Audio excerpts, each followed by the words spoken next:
Hello and welcome to True to Form, the Dublin Racing Festival review, and this week's show is a bumper episode. We're going to be chronologically reviewing all of the graded racing and all of the eye catchers I had from the Dublin Racing Festival, highlighting a couple of Cheltenham Festival angles and one new Cheltenham Festival tip, and also looking at your opinions on what happened this weekend. This is True to Form.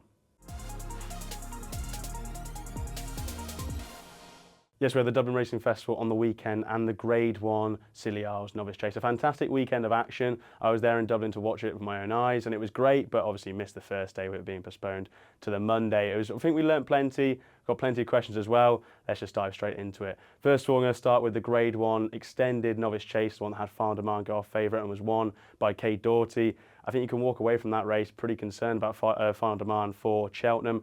I suppose the one thing you can look at is his Forheen win at Christmas. Even Ruby Walsh mentioned this in Rose Cheltenham and a couple of the other Mullins camp. He probably was good, but he wasn't, really impressive. I think the one thing that was impressive at Christmas was his jumping. I think he was really good that day. Then he came to the Dublin Racing Festival. He was sent off Fav, and he jumped poorly, really poorly. He just gave the race to Kate Doughty, and while Kate Doughty is improving, he could be very interesting come March. I think Farm Demand just gave up really, and I think maybe with a view to Cheltenham, I think I'm not overly keen on him for Cheltenham right now, but I think if you want to make the angle that he wasn't up to his best that day, I think his lackadaisical jumping and it's just slow jumping really is maybe a thing to suggest, yeah, he wasn't on his A game. We could have the better Farm Demand back by March, but he was very disappointing. Kate Doughty, could he be one for March potentially? I think he may just lack a little bit of class, but it's a very interesting race, the Grade 1 Novice Chase that kicked off the Dublin Racing Festival. Onto the Grade 1 2-mile Novice Hurdle. This was a fascinating race. Talk the Talk beat Ballyfad and King Rasco Grey. I think this is a form line that can really work out quite nicely, and we don't want to toot the trumpet of True to Form too much, but we mentioned Talk the Talk earlier at Christmas when he was going to win but fell in the 2-mile Grade 1 at Christmas at Leopardstown, race won by Scarlett Hustle. I did highlight him as a horse potentially for the Supreme at 12-1 after the Dublin Racing Festival. He's now 6-1. Is he value for that race? I probably don't think so. I think he's probably the correct price, but I think there's a lot to like about what he did at Dublin Racing Festival. JJ Slevin gave him loads of work to do on really bad ground. He gave the outside to absolutely no one, and yet he still pinged the last and stormed home to win. I think a really hard pace of the Supreme is going to suit him nicely, sit him off the pace of the Supreme, pick off rivals, hopefully land him there at the last with a great chance, and then go and win your race. I do think there's a slight bit of recency bias with him because, you have to go back and watch Old Park Star and what he did at Haydock, and that was very impressive. But Talk the Talk was very impressive as well, and he'd be probably the one I'd be siding with just at the moment for Supreme, but is he valued at the price? I don't think so. King Rasco Grey and Ballyfad, I think these two horses can definitely step up and trip to the Turners.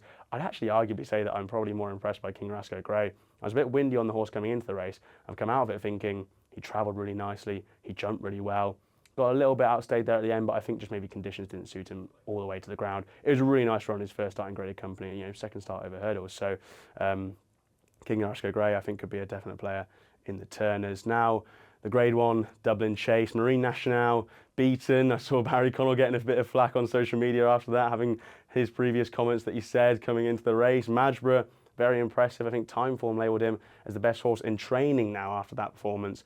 I suppose you could look at the Queen Mother picture that we've had all season. We started with Majborough being probably the number one, then it was Elete Toms, then it was Marine Nationale, and then it's Majborough again. I mean, that sort of just says the little bit of, I suppose, the fluctuations that we've had in the market and the slight instability with the race. Majborough's obviously got a fantastic chance coming to the Queen Mother Champion Chase, but I personally feel like he still would need a little bit of softer ground, and you'd have to rely on his jumping again. It was very good what he did at the Dublin Racing Festival, but could he do it again? Maybe, maybe not. I see they scratched him from the Ryanair today as we record on Tuesday. I thought the Ryanair would have been a perfect race for him, but it seems like JP McManus is hell-bent on running him in the Champion Chase and hopefully winning the race. Marine Nationale, has he got a chance in Cheltenham? I don't know. His jumping was pretty bad, I thought, at the Dublin Racing Festival. Maybe he can go and be better for better ground, which is what Barry Connell thinks, but I'm not too sure. I think it was a pretty bad run from Marine Nationale. I'd be happy to scratch him off my list. And then the final thing I wanted to mention just from the first day of the Dublin Racing Festival was obviously the Grade 1 Irish Champion Hurdle. Brighterdaysahead beating Lossy Mouth. I think Lossiemouth's probably confirmed her place in the mare's hurdle now, hasn't she? Seems like everything that Ruby Walsh says, and people in the camp, they're a bit windy on where she's going to go. They don't want to basically declare her for any race really at this stage, but I think that the mare's hurdle is probably going to be for her. She's got a great chance to win the mare's hurdle. I think she's maybe got an okay chance to win the champion, but she just seems to lack a little bit of the tactical speed over her hurdles to me at the Dublin Racing Festival. She looked a little bit out of her feet, and while she did make a nice move around the bend to sort of give Brighterdaysahead a bit of a go, Brighterdaysahead just galloped away from her and jumped pretty nicely on the whole, just showed her superior stamina. So I don't think he learned too much from the race. I think the only thing that maybe, obviously, is Brighterdaysahead is now going to the champion hurdle. Is she going to be a live contender in the race? I'm not too concerned about her Cheltenham record. Maybe does she have the tactical speed for a champion hurdle over 2 miles? That could be the one thing, the pedigree, Mighty Potter, Caldwell Potter in the pedigree, they preferred 2.5 miles, even going up towards 3. Is she going to be one that's going to be really rattling around in a champion hurdle over 2 miles? I don't know. Do you want a stamina horse for the champion hurdle? I think so. You definitely need a little bit of that stamina, but has she got that tactical speed that maybe someone like the new Lion's got, which I do think he really does have? I'm not sure, maybe. She's obviously got a fantastic chance, and she is, I suppose, slightly unexposed in the way she does look a little bit of a different horse coming into this race than she was coming into the champion hurdle last year. But as a new Lion fan myself, am I too concerned? Probably not really. But those are my main thoughts from the first day of the Dublin Racing Festival. Now, the second day of the Dublin Racing Festival, again, brilliant day's worth of action, and it began with Dr. Steinberg in the Nathaniel Lacey. Very, very impressive, and if we've got those loyal viewers of True to Form back at home, you may or may not be on that nice anti-post slip of about 16 to 1, 14 to 1 for Dr. Steinberg, which I did highlight a couple of weeks ago on True to Form when Mr. Blair White was stood to my left. Roll that VT now. I thought Dr. Steinberg at 16s wasn't a bad price for the Albert Bartlett, so he'd be the one for me. But that's obviously a lovely position to be in. He's now much shorter. He got backed in the week before the Nathaniel Lacey for the Albert Bartlett. I think he was 5 to 1 before running the Nathaniel Lacey. Now he's 1. I think he's somewhere in the region of 3 to 1. This is an open letter to Chloe Sutton and everyone involved with the Willie Mullins yard. Please, please, please run him in the Albert Bartlett. That may be slightly pocket talk, but I think if I was attacking this race from a man who hadn't already backed him for the Albert Bartlett, I think he'd have a huge chance in the Albert Bartlett, and I'd also probably find it a bit difficult to back him in the Turners.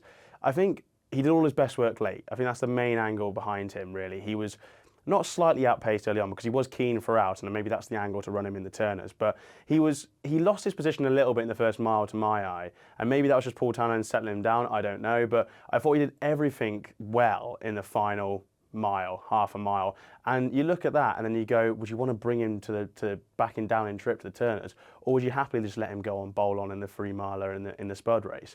I think it's a no-brainer personally for me, and it's the Albert Bartlett. Especially when you look at the Turners, we always talk about the Turners being the potentially speedier novice hurdle at Cheltenham Festival compared to the Supreme because they go so hard in the Supreme, and the Turners tend to dawdle along a little bit and it turns into a sprint. And obviously, the new Lion won it last year and he's lining up for a champion hurdle this year. So I think you get comparisons to Final Demand because they had the same dilemma with Final Demand last year. I think this is a no-brainer, really. You have to run this horse in Albert Bartlett. And if you run him in there, what turns up to beat him? I think he's the best of the Irish, clearly. Maybe the Brits, you've got Call Me Hugo, Money Garrow, but they need to improve. The Devil You Know's obviously got a chance, but he'd have to reverse the form from Navan, and I think Dr. Steinberg's still improving. The Devil You Know also won a pretty weak Doncaster race. I think that Dr. Steinberg takes all the beating now at Bartlett, and I really do hope they run him there. I do fancy him quite strongly for the race. The juvenile hurdle was the next grade I want to talk about. I will come back to that because I want to highlight one from the eye catchers section. So we'll skip on to Romeo Coolio then for the Irish Arkle. Look, I think they really shouldn't go to the Cheltenham with this horse. I sort of highlighted it maybe a couple of weeks ago, mentioned that maybe, well, what do you do with this horse? Do you just go to the Manifesto at Aintree and kind of skip Cheltenham? He's had a fairly busy season so far, and I think that's really the case to be had with this horse. I know the syndicate behind the horse really want to have Cheltenham runners and Cheltenham winners, and it's the Keep the Dream Alive syndicate, so that's the whole reason they're keeping the dream alive to go to Cheltenham. But if they know that, and that's how they've wanted to campaign the horse so far, like, they've given him a really tough time of things to potentially go on to Cheltenham. He had a tough race at Christmas, he had a really tough race at Dublin Racing Festival, and now you're going to go to Cheltenham in probably 2 races that aren't going to be ideal for him. The Arkle, would he have the speed? Would he have the tactical speed to win that race? I'm not sure. The Browns, that would be he does want stepping up in trip, but that'd be a big ask to stepping up to 3 miles for his first start at that trip at the Cheltenham Festival in what tends to be a proper stamina-laden test. For me, I think if this horse turns up to Cheltenham, I find it hard to fancy him, just as well on the back of 2 really, really difficult runs. And then you look at his run at DRF, like he was beaten turning for home. Even Jack Kennedy admits that in his post-race interview. And yet I almost think he sort of fell in because Kaji sort of slightly stopped herself. Romeo Kulo jumped ahead, went clear. You almost hear Jerry Hannon's commentary of, oh, and Romeo Kulo's going clear. And then Kaji starts to keep up with him. It's almost as if Romeo Kulo's pulling himself up. There wasn't, I don't think, too many positives from it. I think there are enough. He's a great horse. I'm not going to knock the horse that much because he really is a proper grinder. He's a beast of a horse. But I just think in the angle of Cheltenham, it's personally hard to fancy him for either the Arkle or the Browns. I just think it could leave a mark on him. I'd potentially love to go to the Manifesto at Aintree, go straight there, or maybe go to the Willowarm Gold Cup and then go on to Aintree. But yeah, that's the dilemma that I'm sure Connections have with Romeo Kulo. And then the final thing, I suppose, it's a bit of Mullins bingo, or JP McManus bingo as such, with Fat Tafal winning the Irish Gold Cup. First of all, very impressive. Did the race slightly fall apart? There's an angle to suggest it did, because you've got a lot of horses in there that are further down the field who didn't really lay up to the gallop at all and weren't really there in the finish and could have eyes on the Grand National. Firefox was in fourth, his race in the mid-150s. Galopin des Champs obviously loomed up but didn't really find much. And that just left Fat Tafal, who was very impressive. Maybe just it was a case of Fat Tafal galloped them into submission, very Denman-like, and sort of just went and won the race. But you now got the angle of what race you run him in. Do you supplement him for the Gold Cup, or do you go to the Ryanair? Now, I think it's fairly obvious to me anyway. I think it looks like that Willie Mullins has always had this horse in mind for the Gold Cup, and it's almost JP McManus saying, look, we want to take a little pull here and go to the Ryanair. Willie Mullins had him in the Gold Cup, and it was JP McManus' team who took him out of the Ryanair at the early stages. I don't understand why they wouldn't have just let him have the entry and then take him out of the race this week, because that's when they're doing the scratchings for the racing. I think it should go to the Gold Cup through a pure sporting aspect of things, but you have to get into the mind of, Connections. What race are they guaranteed to win if they go to? I think it would be the Ryanair. I think there wouldn't be too much lay up to him if he went to the Ryanair. What race would they be taking a bit of a chance on, especially with his stamina and everything like that? It's obviously the Gold Cup. I think it's very difficult to sort of predict what Willie Mullins and JP McManus are going to do, but I probably would guess at maybe him running in the Ryanair, just with he then become a three-time Cheltenham Festival winner. But it's very difficult to do that. On the performance-wise, he's very impressive. Gaelic Warrior, would he have a chance in the Gold Cup? Maybe not sure. I think he might be a bit more of a Ryanair type. Galopin des Champs, Willie Mullins thinks that it left a mark on him at Christmas in regards to Dublin Racing Festival. Could do. I think it's going to be quite a mountain to climb to get to the Gold Cup and go and win that race, but I'd love to see it. But Fat Tafal, very interested to see where he goes. I'd love to see him go to the Ryanair, because I think he'd just go and win that race probably. And who would be there to beat him? But those are my reviews of the Dublin Racing Festival that we had on the weekend. It's eye catchers time now, and we've got a couple to highlight from the Dublin Racing Festival.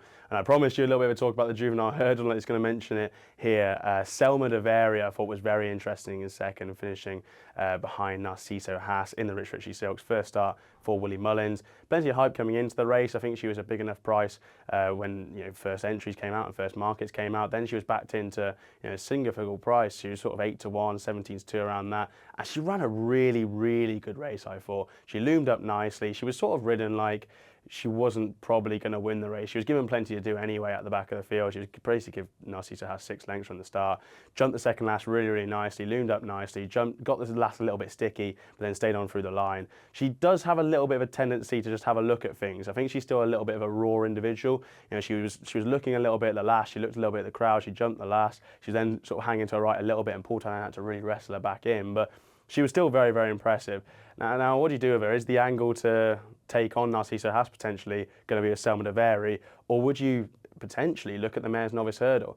I think with the confidence that the Willie Mullins camp have had behind Narciso Haas for a long, long time, I think even if they do take their chance in the Triumph Hurdle with Selma de Varia, I think it'd be hard to see her reversing that form, even if she could get a touch closer. I think Narciso Haas would probably have just a bit more stamina, a bit more of a staying prospect, and you need that for the Triumph, whereas Selma de Varia looks a very speedy type to me. That would lead me to suggest, why don't Connections have a go at the Mayor's Novice? I don't think it will happen, because obviously Rich Richie doesn't have another horse, the Triumph, and it sort of be like having 2 Willie Mullins horses in the Triumph, which he's done plenty of times before. I don't think it will happen, but I just think the test for a Mayor's Novice, where she can just travel there all the way down the hill, land her on the last, and just go away with a speedy prospect, I'd be really interested in that. She'd also get the weight from her elders as well, being a 4-year-old. So that would be what I'd like to see with Selma de Varia. But whatever happens, she looks like a very, very nice horse. And she's sort of on the early list for the Mayor's Hurdle next season. I think she could be a really, really smart horse. And the other one, I want to go back to the Sunday, so the first day. It's actually the first race of the Dublin Racing Festival. And excuse my pronunciation here on this horse, because I'm not going to be very good on it, I don't think. But Damels Scottles Town looked quite good in the second race, the mare's handicap hurdle. Absolutely butchered the name there. But it was a Gavin Cromwell trained mare. She looked really, really nice. She was really good in the paddock. She was sort of my paddock pick, to be honest. She travelled away nicely. She got a bit of trouble in her run, but she still finished a nice second. I think she was given £5 for the effort. She's a big old mare. She'll keep improving. She'll keep filling into her frame as well. Seems to like soft ground. She has a nice back end on her, so she seems to gallop through it really, really well. So with the softer conditions that are around at the time, at the moment, they might just run her in the next month or so, and she's got an attractive handicap mark now. She was given £5, so I think it should be very interesting, especially going over fences next season. So that was my other eye catcher, a bit of a handicap one there as well. Those are my two eye catchers for the Dublin Racing Festival.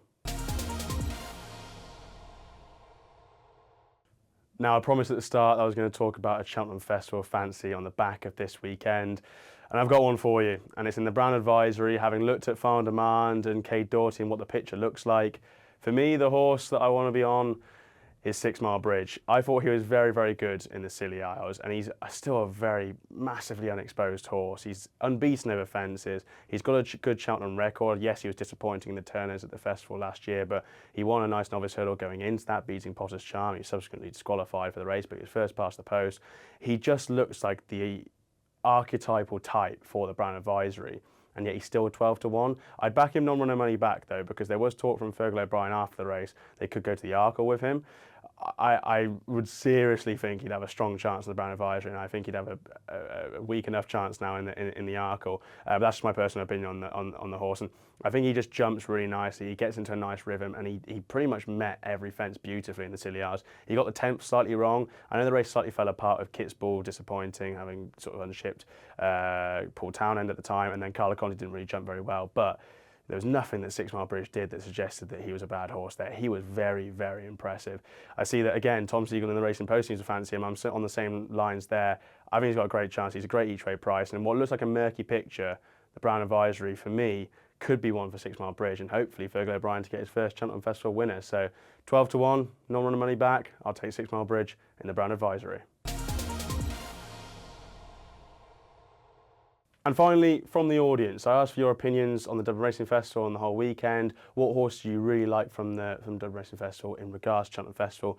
And they all seem quite similar. I'm going to start with one from Ollie on TikTok. Talk the talk. We'll love the Cheltenham Hill, but we'll still have Old Park Star ahead. Dr. Steinberg should just win the Albert Bartlett. If they go to the Turners, they've lost their mind. Selma de Veri didn't win, but to get that close on one of the bankers of the festival in Narciso, first time out, was very impressive, and one I'm keeping on side. Ollie, it seems like we agree on lots of things there. Old Park Star's got a great chance to Supreme, but Talk the Talk's a very good horse. And yeah, Selma de Veri, very much on the same camp as you there.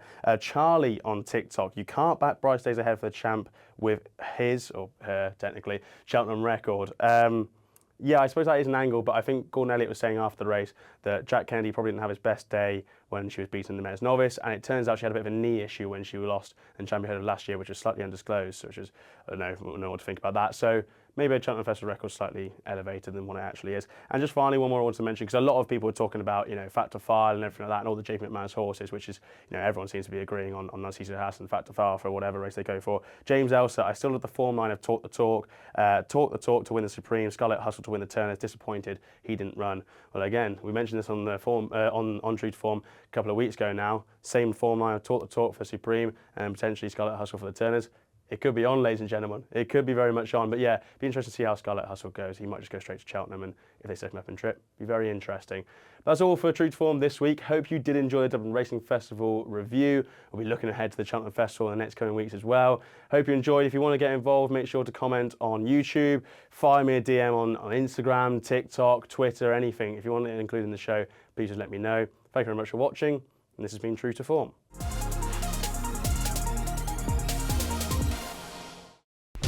Watch live racing now on racingtv.com.